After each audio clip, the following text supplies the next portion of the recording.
Ed Holmes here with Red Tractor Nation. I'm here with my friend Richard Arts from Huntsville, Alabama. He has 4 extremely unique Cub Cadets made by IH, kinda, and he's going to talk about every one of them today for us. We're going to chronicle the parts that are on them, the things that the engineers did that were different from one to the next, and the history of each one of these unique prototype tractors, and ending up on one that you military guys do not want to miss.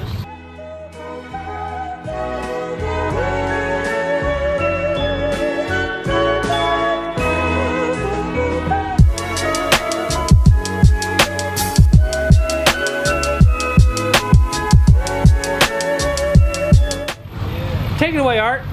Mr. Arts. In the early days, in 1957, International seen that there was a market for a small lawn and garden tractor.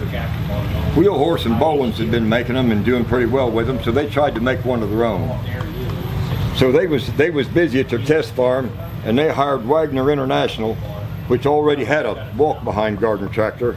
And what else did that company do for International? Well, Wagner International made the hydraulics for their loaders and their hydraulic equipment for International. So they already was already together. International and Wagner was pretty much together. So they did have a walk-behind tractor, so they put their engineers to making a ride-on tractor. And this was the tractor that they built. There was 2 engineers that worked on it. Stuart Conley and Wesley Adams built this tractor. They built it, they took it to Hinsdale for testing. When they got it at Hinsdale, Richard Brombeck was the engineer at Hinsdale when it came in, and he told me that it only stayed there just a few days and they sent it back. They didn't keep it. He said it didn't meet up to their standards, and they sent it back to Wagner. When it got back to Wagner, the 2 engineers wanted the tractor. There was only one tractor, but they both wanted to keep it. So how did they decide which one got it? Wesley told me that him and Stuart flipped a coin. And he said, as you can see, I lost it. So Stuart Conley got the tractor. Okay. And then Wesley lost track of Stuart and didn't know what happened to him. And then he seen the tractor at a tractor show, and he was telling the story. But when Stuart got old and up in the years, he went to live with his daughter in Huntsville, Alabama, is where I live. And when he went, he didn't take, the only thing he took was his tractor and his clothes. He went to live with his daughter. Tractor and his clothes, that's all he needed. When the gentleman passed away, the girl didn't need the tractor. She put it in a garage sale and sold it for $75. So that's what's going to happen to all of our stuff when we get old. Yeah, they're going to put it on a trailer, call the auctioneer, and get rid of it. So who bought it for $75? A friend of mine bought it. A friend of yours got this? Yeah, and I've seen it in his garage, and he gave it to me. So what was he doing with it? Why, he had the hood all caved down. He'd put a pony saddle on it and haul the grandkids around the yard. So here's a prototype with a pony saddle on it, and he's hauling kids around on it. Yeah, that's what he didn't know what it was. He said that's just an old tractor. I didn't know what it was. I said, it ain't just an old tractor. I seen that IH red and that IH grill. I said, I don't know what it is, but it ain't an old tractor. Not just an old tractor. When Wesley walked around it, when we was in... Were you at the show in Madison, did you say? Yes. Okay. Madison, Wisconsin. Well, how old was he about this time? He was old. He had an oxygen bottle on his back, and he was walking with a cane, and Wesley come up and he walked around it, and he was shaking. It was about 95, and he was overheated. Got off the golf cart, his wife was driving it. He walked around the tractor. He walked around the tractor, and he walked around the tractor. When he got back over to this side, he looked at it. He said, do you know what you have here? Well, I said, I think I do. And then the old engineer started talking. He said, let me tell you. He said, I built this tractor. Really? And when the old engineer started talking, people started gathering around. They all like to hear the engineers talk. He talked about how they built it and where they built it. And he said he absolutely recognized it for sure from the other Wagners, because this hole right here, he drilled in the wrong spot. There's a grease fitting on this pulley on the end of this shaft. The grease fitting's right here, and he made the hole over there. It don't fit. And when he seen that hole, he absolutely knew that this was the prototype that he built to show. So that was so the identifying mark that this was the original tractor that he and the other engineer built is a mistake. It was a mistake. It's a mistake of drilling a hole in the wrong spot. So that's about the story of the little tractor. It ain't much, but it's what it is. It's what it is. So what did IH do after that? Well, I went to the engineering department. The engineers drawed up. Okay. And what did they draw? They drawed this. They drawed this tractor. They drew up this tractor. They drew up this tractor, and they were going to build it. Richard Brombeck said the high ups and International wouldn't let them build it. They was at the test farm. They said they had motor graders to test, combines to test. They had big stuff to work on. No time for this. The higher ups would not let them engineers work on no garden tractor. They had it drawn up, so they subbed it out, and John Blue built the tractor. Okay, John Blue Company, and where were they at? They was in Huntsville, Alabama. Okay. I took that sign off the front of the engineering building that built the tractor. Yeah, this is the original sign off the building. That's the original sign off the building that built the tractor. They built that tractor. Okay, so I'll they get locked into that. subbed it out to John Blue, and then what did they do? What did they do? What did International do with the? How many did they build to test? They built 3 of these. Okay. They built 3 of them. They built 2 of them yellow and 1 of them red. Okay. They wanted to sell the red tractors to the farm dealers and the yellow tractor to the commercial dealers. Okay. And I said, well, why didn't we make the red ones? And Richard Brombeck told me, he said, when they liked the idea, and the farm liked the idea of the red, and the commercial liked the idea of the yellow, but it cost $1.70 more to make them 2 different colors than it did one color. International turned it down because they were too cheap to spend the extra $1.70. So they made them all one color yellow. Okay. So then, when they got done testing these, and what did they do? How did they find out whether or not it was going to work or not? They took it all apart. They just tore it completely apart. When they got through testing, they took them all apart and they checked the wear. Mainly on the clutch and the steering or whatever. They took it all apart and checked all the parts for wear. So, and they just left them in a pile. Threw them all in a big pile. And then what did they do? Put back together, obviously. Well, there's only evidence of 1 being put back together. 1 got put back together. There may be more put back together. There's no evidence that any more than 1 ever got put back together. But the John Blue engineer put 1 back together and took it back to John Blue so they could make implements for it and try to make tools and stuff to fit it. And this is the one that they took apart and put back together. And the reason you know that this is mismatched parts from the other prototypes is because? Well, we got a picture of it. When you turn it upside down, you can see yellow parts and red parts all mixed Yellow and red mixed together. Yes. This tractor was different from most all your other Cub Cadets. It's got the light axle and all that stuff too. But this motor was an off-the-shelf Kohler. It wasn't a Cub Cadet motor. They used the S motors in them Cub Cadets, and this is nothing more than an off-the-shelf Kohler. And when they put it on, when we put our drive belt on, if you can see it from this side, when we put our drive belt on, the bolts here for the recoil starter, the recoil wouldn't fit. So they had to take the recoil starter off, and they had to wrap a rope around the pulley to start it. But again, that was a prototype. That's the prototype, though. And what is this weld part down here? There's I noticed a piece welded down there. I'm not real sure what that weld is. This frame used to stick down here, and somebody's cut the end of it off. When I see the tip of that iron, I think that is in the same place that your angle that your bracket would have went down to hold your pulleys for your mower deck. So I'm not sure why that's on there, but I presume possibly they may have been your first attempt to make a mower. Okay. Or they could have run them belts down there to run a snow blower. But for some reason they run them belts out of that belt pulley. Your new brackets will bolt through these holes here and go down. And that's running at the same angle what it would have been to catch the pulley. Okay. So there's one other thing on here I noticed was really different, and that's these footrests. Those things are slick. They only put them footrests on just a very few of the first ones. I know we put them on the first 3. Some folks say they put them on the next 10. I don't know about that for sure. I know they did make a slick foot pan on the first 3. Okay. So we got a few differences on the first one, which is the foot pans. The big difference you can see if we look up here at the top of our pedestal. Our steering wheel never had a grommet around it. The first 3, they didn't have a rubber grommet. When they went into production, they put a rubber grommet around there. They put this little bracket and a hose clamp to hold it. To hold the steering wheel. And who told you about this hose clamp and bracket? Richard Brombeck did. I told him I was looking for a tractor and I wanted to know how to wreck it. Richard Brombeck was the engineer at the test farm. Okay. When he worked with the Cubs, and he was worked with the Cub Cadets at the test farm. And he was the main guy on Cub Cadets. And you were looking for this I was particular looking prototype. for the red tractor. I asked Richard where it went to. How could I recognize it? He told me an engineer took it south. Well, it was John Blue engineer. He didn't mention John Blue. That made it a lot easier for me. He didn't remember, but he did say an engineer took it south. That would have been a good hint, right? That would have been a good hint. Well, but the better hint was the bracket that held the steering. And he told me that, and he said that it would all be smooth. No starter button, no choke cable. No choke. But he said I could recognize the tractor with the bracket that held the steering. There you go. And when I seen it, I knew it was the real thing I was looking for. The real thing right there.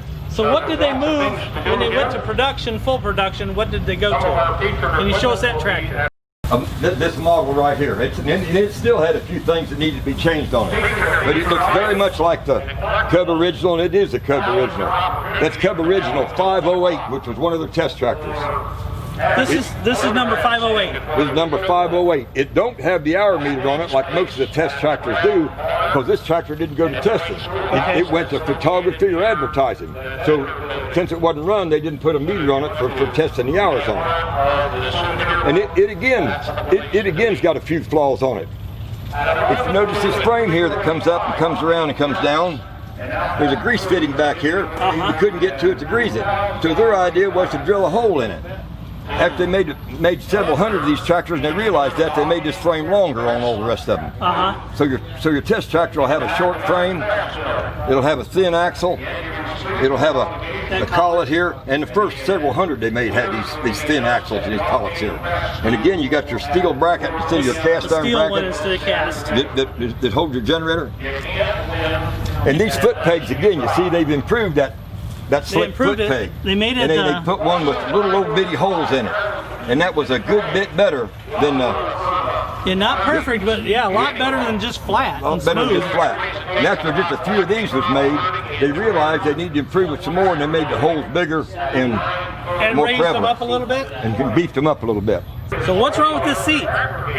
You get your butt wet when you sit in it. Because there's no drain hole. It collected water. There's no drain hole in the seat. After they made a few of them, they realized that they needed a hole in there to drain the water. And most of them have had little holes drilled in with something else. The regular hole is about a ½ inch hole there.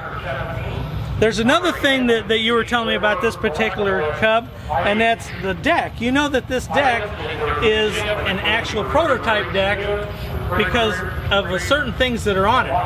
If you look over here at the throat on this mower, your regular mowing deck got a piece of steel that comes across the top up here to give it strength. This mower deck has got a piece of round steel that comes down underneath across the throat, and the grass don't come out properly. When they made the production deck, they took that piece of steel out and they put a piece of steel over top to strengthen it. All these holes underneath here are not punched square, they're drilled. Yeah, so you can see the guy, it was not like, especially on the other side, you can see it's a little crooked because they were just hand drilling them instead of punching them. This outside on this mower here is out flush. Your production deck is inset, I don't know, 1/8 of an inch or something. Okay. This is coming out flush. And we got the same thing as we see over here on the other side. Completely flush. Yes, completely flush. It's completely flush. Okay. And you can see here the guy that drilled the holes didn't drill them too cut and pick it straight. It's still an improvement over the other. These blades are timed. So one blade's this way, when they turn around they don't hit each other. And there's an eccentric on that timing belt that tightens it to make the belt tighter. Okay. And they didn't have the adjustments on this. They had to drill 2 more holes on your regular deck where you could get more adjustment to get the proper adjustment on your belt. The blades and belt. So they changed that. They changed that adjustment on your timing on your regular production mowers. Okay. Now you have another mower that's super special too, because it served in a manner of speaking, right? You want to show us that one? We have this tractor over here, and it's kind of a heavy little booger. And this tractor was a military tractor. So what did they use this tractor? Where and how did they use this tractor? They used this tractor in Alaska, and they also used it on a carrier. It pulled the little F4 around.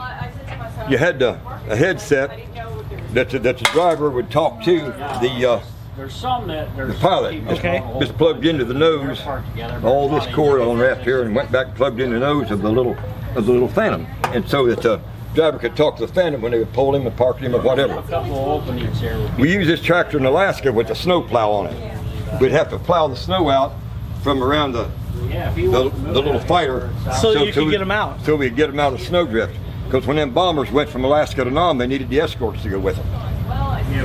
When they used it on the carrier, they didn't use the plow. They used this attachment here. Okay. This attachment went on the front, the same place the plow fits, to pull whatever they pulled around down the bottom of the carrier, a little wagon with a torpedo or whatever they're putting on them, I don't know. But they had the ball hits, so this was the ones that went on the carrier used the ball, and the ones that went to Alaska used the snow plow. Okay. And you got the brake pedal is a lot different on this. Can you show us what they've done to that? Well, they took this brake pedal down here apparently and raised it up to get more leverage on it. We've got 17 lead weights on this tractor, which made it pretty heavy. And so apparently to stop it, they must have needed a little extra stopping power and leverage.